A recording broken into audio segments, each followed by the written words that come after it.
Assalamualaikum warahmatullahi wabarakatuh. Asyhadu an la ilaha illallah wa asyhadu anna Muhammadar Rasulullah.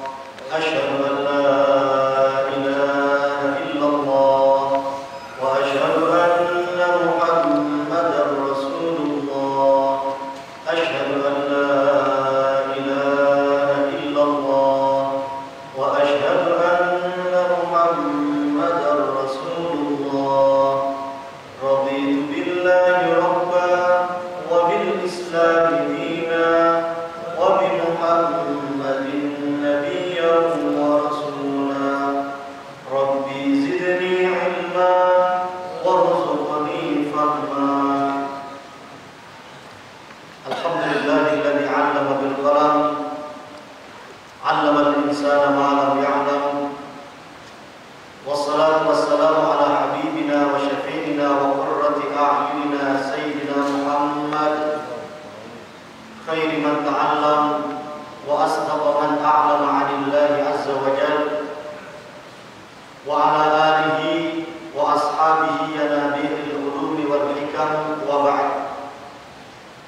yang kami hormati para hadirin hadirat jamaah Masjid Agung Jami Kota Malang dan kaum muslimin dan muslimat dimanapun berada, yang semoga kita semua tanpa terkecuali senantiasa dibahagiakan, dimuliakan dan diridhai oleh Allah Subhanahu wa taala fid dini wad dunya wal akhirah. Amin ya rabbal alamin.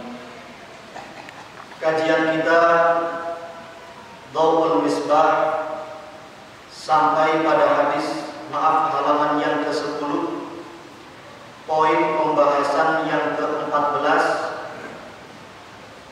Ar-Rabi'atu Asyrah. Qala Syekhul Mu'allif rahimahullahu ta'ala wa nafa'ana bihi wa bi'ulumihi fid dharaini amin. Ar-Rabi'atu Asyrata, alinea ketiga, halaman 10, poin yang ke-14. Yustahabbu an yaqulal muzawwij, dianjurkan orang yang menikahkan mengatakan qablal aqdi, sebelum akad nikah. Dianjurkan untuk mengatakan apa? Uzawwijuka ala ma min imsakin bima'ruf aw tasrihim biihsan.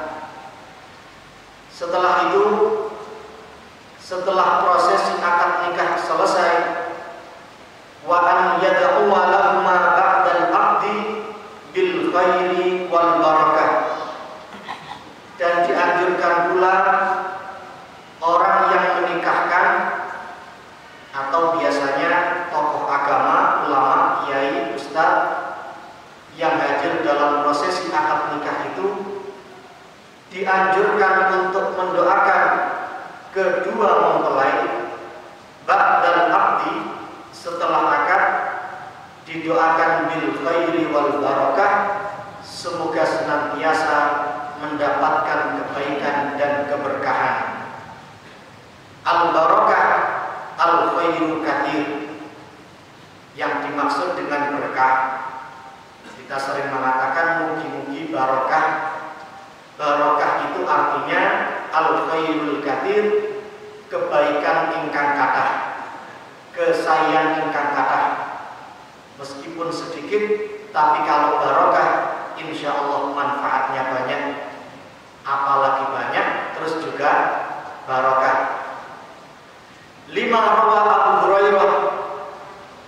Anjuran ini berdasarkan hadis yang diriwayatkan oleh Imam Abu Hurairah radhiyallahu taala anhu, anna Rasulullah, bahwasanya Rasulullah sallallahu alaihi wasallam, kana idza rafa'al insan, jika seseorang rafa'a, diartikan di situ aida'alahu bil ittifaq wal ijtima', idza rafa'al insanu idza tazawwaja, kalau ada orang yang menikah, beliau kemudian da'alahu bil ittifaq wal ijtima', Kanjeng Nabi mendoakan semoga keduanya ittifaq, cocok, atau bahasa orang tua kita patut. Didoakan mugi-mugi patut cocok antara mempelai laki-laki dan mempelai perempuan. Wal ijtima', dan juga bisa kumpul, bisa mengarungi bahtera rumah tangga dengan baik tanpa ada gangguan sedikit pun. Meskipun demikian, tidak mungkin keluarga itu tidak ada gangguan.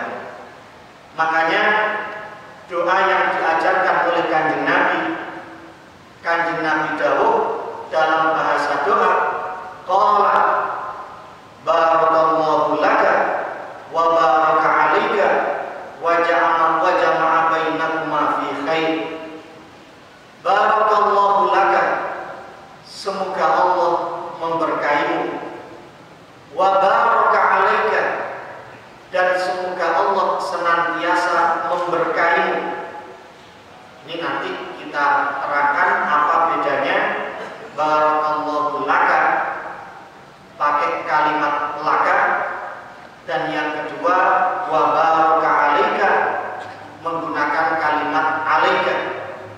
Kita artikan dulu.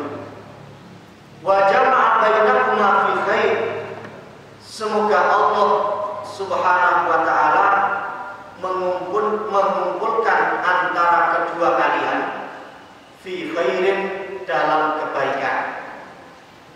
Ini doa dari Rasulullah sallallahu alaihi wasallam bagi laki-laki dan perempuan yang baru saja menikah, sebagaimana diriwayatkan oleh sahabat Abu Hurairah radhiyallahu taala anhu. Para rawuh ingkang minulya, ada sekian pendapat mengenai perbedaan laka dengan alaika ketika kita mendoakan barakallahu laka wa baraka 'alaika. Laka ini lam ditambahi kaf. Tapi kalau 'alaika, ala ditambah ka. Lam yang pertama itu dalam bahasa Arab identik dengan sesuatu yang baik. Sedangkan 'alaika yang menggunakan diksi atau pilihan kata ala itu identik dengan sesuatu yang tidak baik. Ketika sebelumnya disebutkan kata barokah, itu maksudnya meskipun kalian mendapatkan sesuatu yang baik, semoga yang baik itu diberkahi oleh Allah Subhanahu wa taala. Kalau kita mengatakan barakallahu laka. Tapi kalau kita mengatakan berikutnya wa baraka 'alaika, meskipun kamu nanti ketika mengarungi hidup rumah tangga menemukan kesulitan, mendapati beberapa kesusahan, ada hal-hal yang tidak disenangi, demikian juga yang diharapkan oleh Kanjeng Nabi Muhammad sallallahu alaihi wasallam dalam doanya ini, semoga tetap kalian mendapatkan keberkahan. Wayai senang barokah, wayai rodok gak senang, tetap hidupnya dijadikan sebagai hidup yang barokah. Karena para rawuh ingkang minulya, sebagaimana maklum, hidup ini isinya memang dua itu. Lek gak nikmat nggih musibah, lek boten seneng nggih susah, lek boten perkawis ingkang awon nggih perkawis ingkang sae. Selagi kita hidup di dunia, ya seperti itu. Baru nanti ketika sudah masuk alam barzakh atau alam akhirat, hanya salah satu dari dua yang senang, orang-orang yang ada di surga, sedangkan yang susah adalah orang-orang yang naudzubillah dikablingkan atau ditempatkan oleh Allah Subhanahu wa taala di neraka.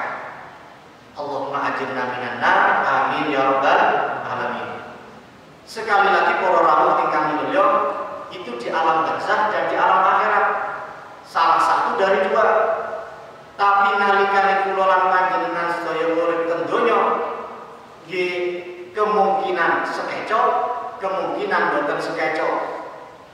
fisik kita, kemungkinan kita hes, tapi kemungkinan loro, kemungkinan ingin asam urat, pegelinu, encok, mengi.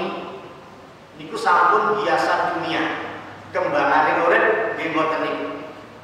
Tapi kemudian tergantung bagaimana sikap seseorang dan sikap yang dimiliki oleh orang yang beriman, itulah yang membuat Rasulullah SAW kagum.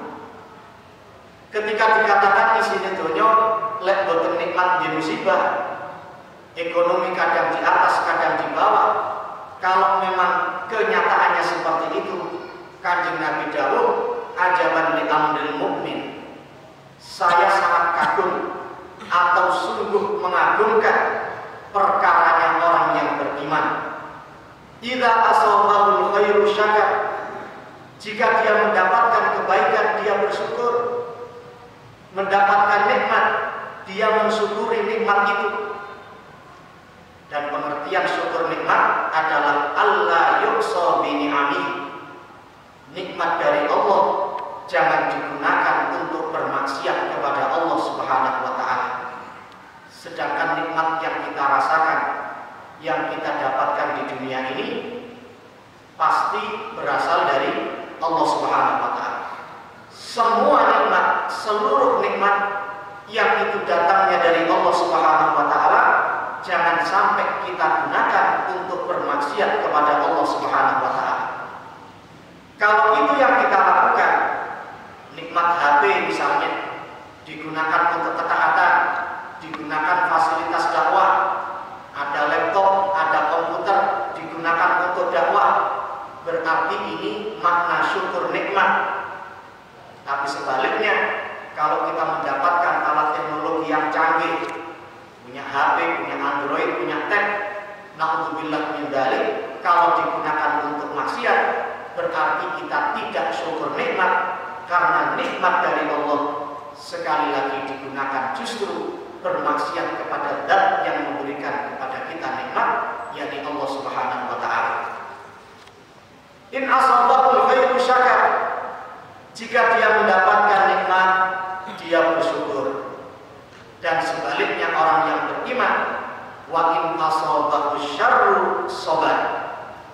Dan kalau seseorang mendapatkan sesuatu yang jelek, mungkin dia diuji dengan musibah, diuji dengan sakit, diuji dari sisi ekonominya, orang yang beriman tetap bersabar.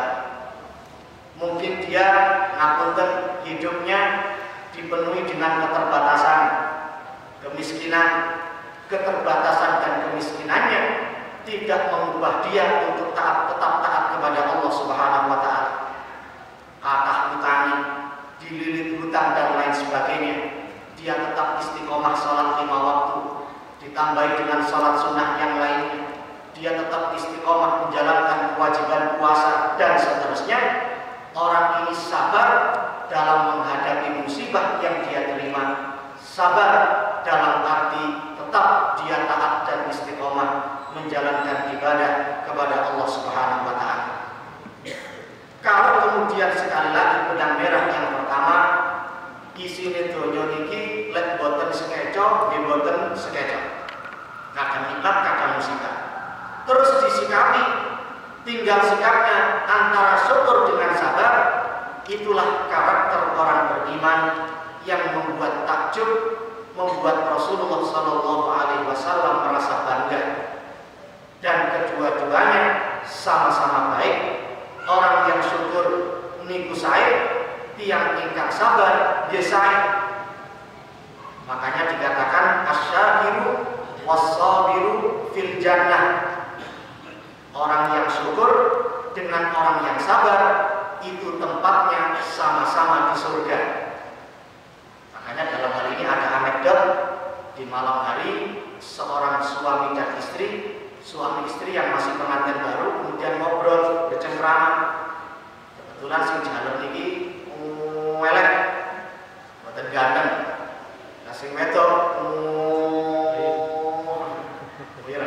wahyu. Terus yang perempuan mengatakan kepada suaminya, "Mas, insya Allah awake dhewe kabeh dipertemukan di surga oleh Allah Subhanahu wa taala. Ini perempuan yang baik yang dulu pernah kita terangkan, jangan hanya memiliki tujuan sehidup semati, tapi sehidup sesurga. Insya Allah di dunia kita dikumpulkan oleh Allah Subhanahu wa taala, dan nanti di akhirat pun kita akan dipertemukan kembali oleh Allah Subhanahu wa taala. Di rasa bojone, lho kok iso Dik?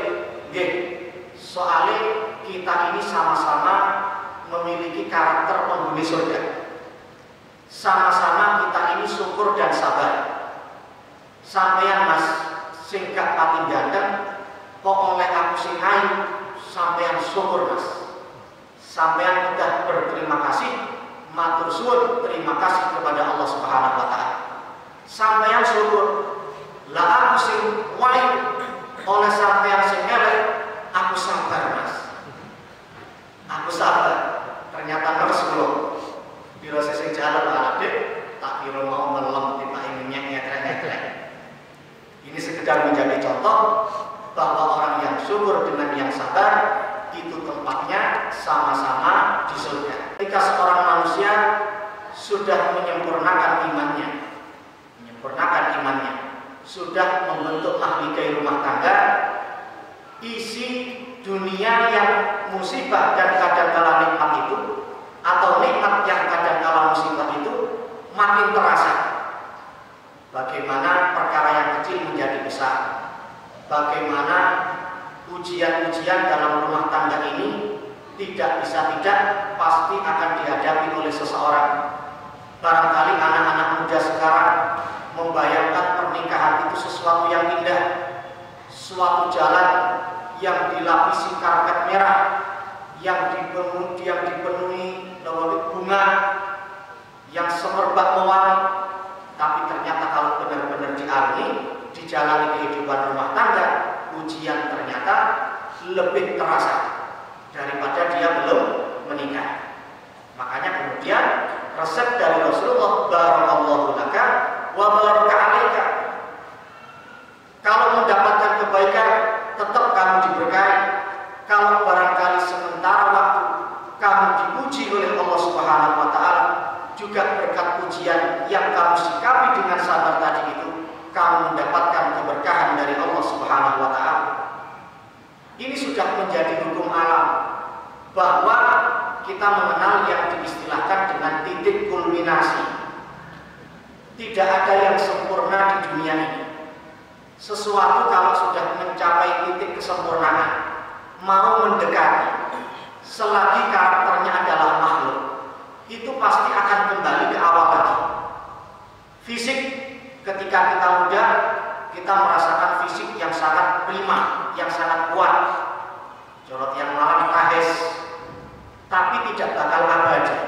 Pasti kemudian tingkat kesehatan dan kekuatan fisik ini akan menurun. Yang laki-laki makin lama makin lemah, makin menurun. Yang ada awalnya pasti ada akhirnya. Tidak ada yang abadi di dunia. Seorang perempuan, istri pun juga seperti itu. Mungkin 20-30 dia cantik, dia masih bisa dibanggakan secara fisik oleh suaminya. Tapi namanya dunia, tidak akan ada yang abadi. Yang ada awalnya pasti ada akhirnya. Jangan kemudian kepingin 40 tahun, saya tahu, saya kepingin bujurnya ayu mau. Tidak bisa. Yang muda lama-lama juga akan menjadi tua. Sepandai-pandainya seorang lelaki menyimpan istri muda, lama-lama juga tua. Kadang dijawab oleh saya, patus malih sing enom. Itu lama-lama juga akan menjadi tua. Tidak akan ada yang abadi di dunia. Dikatakan al-asya idza kamulat naqasat. Sesuatu itu kalau mau mencapai titik kesempurnaan, selagi sesuatu ini adalah khalq min khalqillah, makhluk, pasti kalau sesuatu ini akan menuju titik kesempurnaan, pasti akan berkurang. Tidak bisa tidak. Itu kalau karakter makhluk. Ada titik kulminasi, ada titik nadir. Kalau kita meyakini semacam ini, gak gampang kaget. Malah deh, biar sampean kita ayu, saya kita pengen ini, saya kita ayu mana. Kalau menyadari adanya titik kulminasi dan nadir, bahwa al-asya idza kamulat naqasat, gak gampang kemudian kaget dan juga akan menghadapi sesuatu dengan ringan, bahwa yang ada awalnya sekali lagi ada akhirnya. Yang namanya makhluk tidak akan ada yang sempurna. Rasulullah SAW ini punya onta, jenis onta beliau adalah qaswah. Qaswah ini jenis onta yang super. Kendaraan ketika itu yang paling mewah selain kuda adalah onta. Rasulullah punya onta, berarti kendaraan Rasulullah istimewa. Ternyata onta yang dimiliki oleh Kanjeng Nabi bukan onta biasa, tapi onta super. Lek cara sakmenika mungkin limosin. Diceritakan bahwa onta qaswahnya Rasulullah SAW ini kalau balapan atau di perjalanan, kalau misalnya di lomba lain tidak pernah kalah. Saking supernya kendaraannya Rasulullah SAW. Didu kali untoni sinten kemawon tidak pernah kalah. Tapi suatu saat ada onta milik seorang badui. Dia tuntun, dia bawa ke kota Madinah, terus didu kali untoni Kanjeng Nabi. Ternyata baru pertama kali itu ontanya Rasulullah SAW kalah. Sahabat gempar. Penduduk Madinah semua gempar, semua berteriak, wah, ontanya Kanjeng Nabi kalah, ontanya Kanjeng Nabi kalah. Dilaporkan kepada Rasulullah. Ketika Rasulullah mendengar, beliau menyampaikan dalam maknanya, itulah karakter makhluk. Makhluk tidak bakal ada yang sempurna, tidak akan ada yang abadi. Katakan mau menuju titik kesempurnaan, onta saya selama ini tidak gampang dan tidak pernah dikalahkan. Kalau kemudian hari ini kalah, itulah makhluk. Artinya tidak akan ada yang abadi di dunia. Ini berarti menjadikan hati kita legowo kalau kita mendapatkan nikmat atau musibah yang sikapnya adalah syukur dan sabar. Dulu pernah kita terangkan antara perbedaan mawaddah dengan rahmah yang sama-sama didasari maknanya adalah cinta, tapi mawaddah adalah cinta milik pengantin baru, sedangkan rahmah adalah cinta milik pengantin lawas, pengantin yang sudah lama. Supaya apa? Tetap keluarga ini bertahan lama sampai kemudian meninggal dunia, sampai sehidup sesurga. Jangan kemudian mengandalkan mawaddah saja, karena sesuatu pasti kemudian berkurang. Para rawuh ingkang minulya, menghadapi laka dan alaika, menghadapi sesuatu yang menyenangkan dan kadang tidak menyenangkan, ini memang dari segi ilmu jiwa, ini membutuhkan problem solving yang baik, membutuhkan seni pemecahan masalah, jalan keluar yang benar-benar baik.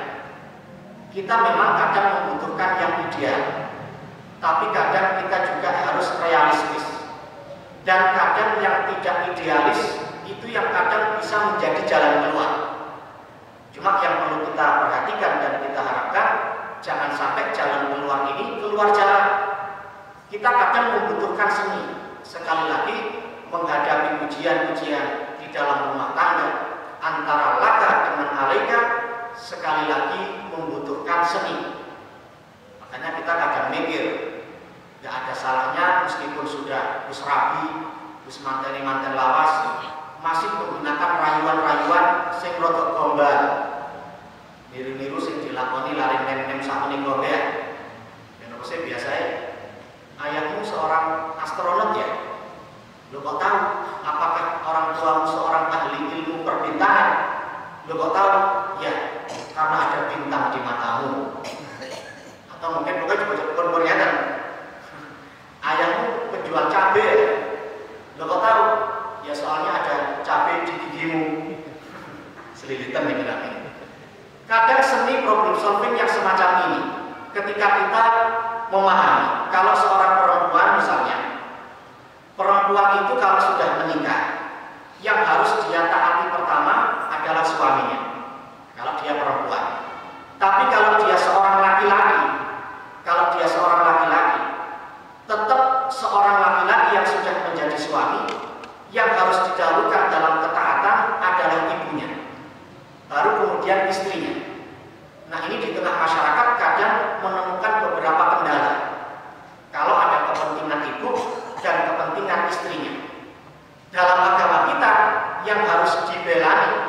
ingkang kedah diutamakan itu adalah kepentingan seorang ibu. Tidak bisa tidak. Tapi itu langkah terakhir daripada membela kepentingan ibu, kemudian menyakiti hati istri. Langkah pertama yang harus dicari oleh seorang suami adalah mendamaikan antara kepentingan ibu dengan kepentingan istrinya. Didamaikan dulu. Kalau kemudian sudah maduk, diislah, sudah loro-loro nih ingin kedua-duanya bisa kena. Kadang seorang perempuan kadang muji, ngetes suaminya, Mas, kalau seandainya aku di lautan tenggelam bersama ibumu, aku sebagai istrimu dan ibumu tenggelam bersama, siapa kira-kira yang akan kamu tolong lebih dulu? Ini kan bingung. Tini nolong bojoku, ibuku kelem. Tini nolong ibuku, bojoku kelem. Akhirnya kalau suami yang pintar, bahwa kemudian ketaatan untuk ibu yang pertama, tapi juga jangan sampai menyakiti hati istrinya. Sang suami akan mengatakan, menjawab, aku akan menolong ibuku lebih dulu. Istrinya kalau protes, loh, berarti kamu tidak cinta aku sebagai istrimu. Suaminya yang cerdas dan pintar tadi akan mengatakan, ya, aku akan menolong ibuku dan setelah itu aku akan tenggelam bersamamu. Ini gombal, jawaban gombal. Soalnya ujian dari istrinya juga gombal juga. Gae-gae lah, tenggelam bersama ibu dan istri. Akhirnya seni untuk problem solving dikeluarkan kalimat yang kemudian bisa menjadi jalan keluar yang tidak keluar jalan, meskipun rati gombal, tidak masuk akal. Nggak apa-apa, pertanyaannya juga tidak masuk akal. Itu senantiasa yang barangkali yang sudah menikah pasti merasakan bagaimana ujian-ujian dalam rumah tangga, tapi senantiasa orang-orang ingkang minulya kita mengharapkan berkah dan barokahnya doa Rasulullah Sallallahu Alaihi Wasallam, perbedaan antara laka dengan alaika, barakallahu laka wa baraka alaika. Ini dibacakan ketika akad nikah, sering dibacakan. Sebenarnya para rawuh ingkang minulya ada doa lain yang diucapkan oleh Nabi Muhammad Sallallahu Alaihi Wasallam ketika sahabat beliau menikah. Selain beliau mendoakan barakallahu laka wa baraka alaika dan seterusnya, dan ini doa yang populer, ada doa lain yang diucapkan oleh Kanjeng Nabi, bunyinya Allahumma sub alaihima sabba, Allahumma sub alaihima khaira sabba, wa la taj'al aisyahuma kadda kadda. Allahumma sub alaihima khaira sabba. Ya Allah, limpahkan kebaikan yang banyak untuk kedua mempelai ini. Wa la taj'al aisyahuma kadda kadda. Dan jangan jadikan hidupnya menemui banyak kesulitan. Ada kebaikan, ada kesulitan, ada laka, ada alaika. Baik susah maupun senang, sama-sama mendapatkan berkah. Doa yang kedua yang diucapkan oleh Kanjeng Nabi ini diperuntukkan untuk seorang sahabat yang bernama Julaibib. Julaibib ini seorang sahabat yang miskin. Pernah ditanya oleh Kanjeng Nabi, kamu sudah menikah? Belum, Kanjeng Nabi. Kenapa belum menikah?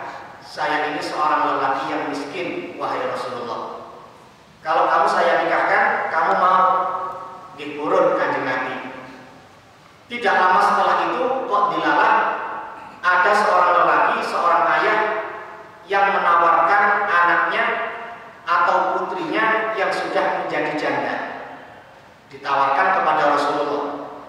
Kata Kanjeng Nabi, baik, aku akan menikahkan anakmu.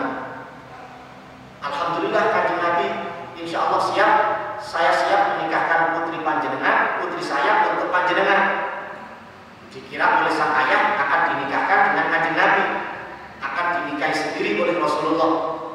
Tapi dijawab oleh Kanjeng Nabi, bukan untuk saya nikahi, tapi untuk saya nikahkan dengan orang lain. dengan siapa kanjeng Nabi? Akan saya nikahkan putrimu dengan Julaibib. Laki-lakinya ayahnya mengatakan begitu, Julaibib kanjeng Nabi. Waduh, dia itu seorang yang miskin Rasulullah. Saya akan diskusikan dengan istri saya dulu. Kalau memang panjenengan akan menikahi putri saya, panjenengan sendiri yang akan menikahi, langsung saya putuskan. Tapi kalau dengan Julaibib, saya musyawarahkan dulu dengan istri saya.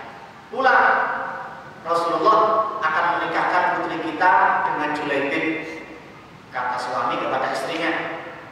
Dijawab oleh istrinya, waduh, Julaibib sudah jangan. Dia itu seorang laki-laki yang kismin. Dia itu miskin. Padahal sudah banyak lelaki yang melamar anak kita dan kita banyak menolak. Wong kita sudah banyak menolak dan putri kita meskipun janda, yoga elek-elek nemen. Sudah jangan nikahkan dengan Julaibib. Dilalah ketika ada diskusi antara suami dengan istri ini, anaknya, putrinya yang sudah janda tadi mendengar dari dalam kamar. Apakah Rasulullah akan menikahkan saya dengan Julaibib? Iya. Terus bagaimana pendapat ayah? Dia itu seorang yang miskin. Mending kata ibumu tadi, kita nunggu lelaki lain saja. Tapi kata perempuan tadi, apakah panjenengan, ayah dan ibu akan menolak permintaan Rasulullah SAW? Saya siap untuk menikah dengan Julaibib. Nikahkan saya dengan Julaibib, setujui pendapat Rasulullah SAW. Ini putrinya tadi mengatakan seperti itu. Akhirnya kemudian keduanya menikah. Setelah menikah didoakan dengan kalimat yang tadi itu. Allahumma sub alaihi wal khairu sabba wa la taj'al aisyahuma kadda.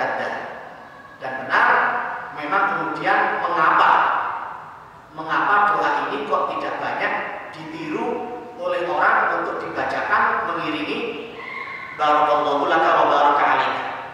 Karena dalam urusan lahiriah seakan-akan kehidupan keluarga ini berakhir tragis. Tapi sebenarnya tidak tragis kalau sudut pandang atau angle-nya itu urusan akhirat.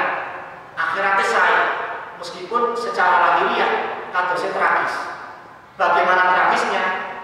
Tidak lama kemudian ketika Julaibib dengan putri dari kalangan Ansor tadi menikah, tidak lama setelah menikah, masih pengantin baru, ada peperangan. Diajak beberapa sahabat bergabung dengan pasukan Rasulullah SAW. Di antara pasukan yang bergabung dengan kanjeng Nabi adalah Julaibib, sang pengantin baru tadi itu. Akhirnya setelah peperangan usai, dicek beberapa korban yang meninggal dalam peperangan itu. Disuruh cek, coba cari di antara sahabat kita yang gugur di medan pertempuran ini. Dicari, dikumpulkan. Setelah dikumpulkan, ditanya oleh kanjeng Nabi, apakah masih ada yang tersisa? Coba dicek lagi, apakah di antara teman kalian ada yang tidak kalian temukan? Dijawab, kami tidak menemukan Julaibib. Akhirnya dicari sahabat pengantin baru yang bernama Julaibib ini, dicari, ternyata dia ini sudah gugur, sudah meninggal dunia di samping 7 orang musyrikin yang baru saja dia bunuh. Jadi dia menyerang 7 orang musyrik, tapi 7 orang musyrik ini juga menyerang Julaibib dan semuanya meninggal dunia. 7 orang musyrik berhasil dibunuh oleh Julaibib dan Julaibib pun juga gugur sebagai martir, gugur sebagai syahid di medan perang ketika itu. Akhirnya sudah dibopong sendiri oleh tangan Rasulullah SAW. Dalam riwayat Anas bin Malik, ketika digali makam untuk Julaibib, kami tidak menemukan alas untuk jenazahnya Julaibib kecuali kedua tangan mulia Rasulullah SAW. Digotong sendiri oleh Rasulullah. Akhirnya kemudian sudah, ini kan secara lahiriah tragis, wong manten anyar kok sing lanang berakhir dengan kematian. Tapi di sisi Allah Subhanahu wa taala itu adalah pernikahan yang barokah, yang insya Allah sehidup sesurga, yang akan direunikan kembali oleh Allah Subhanahu wa taala. Dan sisi keberkahan yang lain, dikatakan jandanya Julaibib tadi itu langsung kemudian banyak yang melamar. juga salah satu sisi keberkahan yang berkat didoakan oleh Rasulullah Sallallahu Alaihi Wasallam. Allahumma sub alaihim al-khaira sabba wala taj'al aisyahuma kadda. Moga kita niati untuk kita hafalkan, untuk mengiringi doa kita untuk mempelai laki-laki dan perempuan yang biasanya barakallahu laka wa baraka alaika kita tambahi dengan Allahumma sub. Sub ini dari sod dengan ba, hurufnya sod dengan ba. Allahumma sub, sod dengan ba, alaihima biasa, al-khaira sobba, sobbanya sama, sod dengan ba juga. Kemudian wala taj'al aisyahuma, ain ya shin ha mim panjang kadda. Kalau kesulitan menulis, minimal kita membaca, kita ulang, semoga mudah kita hafalkan. Saya baca, panjenengan tirukan. Bismillahirrahmanirrahim. Allahumma sub alaihima al-khaira sabba wala taj'al aisyahuma kadda. Kadda diulang 2 kali sebagai penegas, sebagai taukid. Allahumma sub alaihim al-khaira sabba wala taj'al aisyahuma kadda. Kita gabung menjadi 2 potongan saja. Panjenengan tirukan 3 kali. Allahumma sub alaihim al-khaira sabba. Allahumma sub alaihim al-khaira sabba. Allahumma sub alaihim al-khaira sabba. Allahumma sub alaihim al-khaira sabba wala taj'al aisyahuma kadda. Wala taj'al aisyahuma kadda wala taj'al aisyahuma kadda wala taj'al aisyahuma kadda. Itu doa lain untuk doa pernikahan. Sing cepet hafal alhamdulillah. Tapi biasanya cepet hafal tapi nggih cepet lali. Sing gampang atau kangelan hafal ya alhamdulillah, berarti angel laline. Tinggal nanti mungkin bisa dicatat. Para rawuh ingkang minulya, itulah terkait doa pernikahan dari Rasulullah Sallallahu Alaihi Wasallam yang kemudian penjelasannya memang sedemikian rupa bahwa isi hidup memang seperti itu, kadang nikmat kadang musibah, dan itu lebih terasa ketika seseorang sudah mengarungi hidup rumah tangga. Tapi semoga senantiasa kehidupan rumah tangga kita diberkahi, dijadikan kehidupan yang barakah manfaat, tidak hanya dunia tapi untuk dunia dan akhirat kita. Amin ya rabbal alamin. Al-Fatihah.